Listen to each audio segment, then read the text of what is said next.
ultra marathoning is hard and it's difficult, and you have messages that come in your mind every minute, every hour that tell you and try to convince you to stop. I think that there's so many parallels to life, where life is difficult and life is challenging, but most of the time that we as humans, we pull the plug way before physically, well, we really do need to. And what are the biggest achievements in your ultra running career? I've ended up, breaking, and I'm now the Canadian 24-hour record holder. So 257.093 kilometers run in one day. I've got the Canadian 48-hour record, the Canadian 72-hour record. I ended up just last year getting third place in the World Championships of backyard racing down in Tennessee in Lazarus Lake's backyard. So we've gone through the laundry list of your accomplishments in ultra running. So the highs are obviously very high for you. What are the lows like, and how do you deal with them? I find when you try to live on the razor's edge of your sport, the highs are super high and the lows are really low. A lot of the lows come with injury, because let's face it, when you're running hundreds of miles or many days on end, injuries happen. Repetitive strain, it's a thing. So it's those really come back to hurt you. Unfortunately, after suffering an injury or failing at an event, I typically don't come back to my family as a very good father or a very good husband for a period of time. And unfortunately, my family gets the brunt of that. What type of sacrifices have you had to make in terms of your social life, relationships, and relationships with friends and family during your training to be one of the top ultra runners in the world? I'm very, very lucky that I've got the most supportive wife in the world. She is, she's always there to say yes and to support me the best way that she can.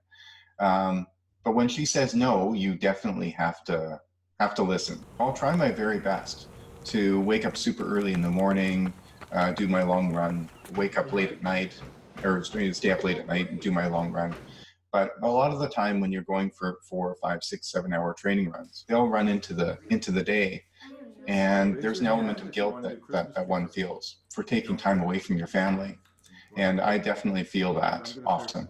What is your training like? Can you give me a day in your life? And is this your full-time gig, or are you balancing other work commitments with your training for ultra running? You don't make money in the sport as much as, I've got numerous sponsors and on and so forth. It's typically product in kind. I'm a full-time massage therapist. And so, unfortunately, I'm really quite busy in my life working and up on my feet. I'll run 6 days a week. Some of the runs are recovery runs, so they're not that far. They're an hour and a half to 2 hours. The other runs, the lengthier runs, are 6, 7, 8 hours. I'll throw in some intensity work. So some days I'm running, speedier and faster. Those are shorter days, but they're really quite intense. I'm doing either prehab work or strength work 6 days a week. What is the biggest misconception that you think people have about your career? I think the general misconception is that ultra marathoning is something that's built for cyborgs and people that aren't like me. But really, ultra marathoning is really about not quitting and about not giving up and putting relentlessly moving forward, taking one more step.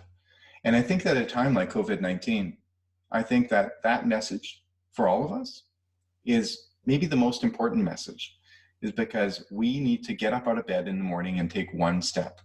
We need to do what we need to do for our families. We need to look out for our communities. We need to do difficult things in this difficult time. And running an ultramarathon is a difficult time. But yet in the end, when you end up crossing that finish line and achieving that thing, the feeling of fulfillment, and the feeling of like, oh my goodness, if I broke down that door, what other doors could I break down in my life? There's no more gratifying feeling in the world. Dave, this was a very enlightening conversation. I appreciate your time, and best of luck with the rest of your ultra running career. No, thanks a lot, Mike. Appreciate it.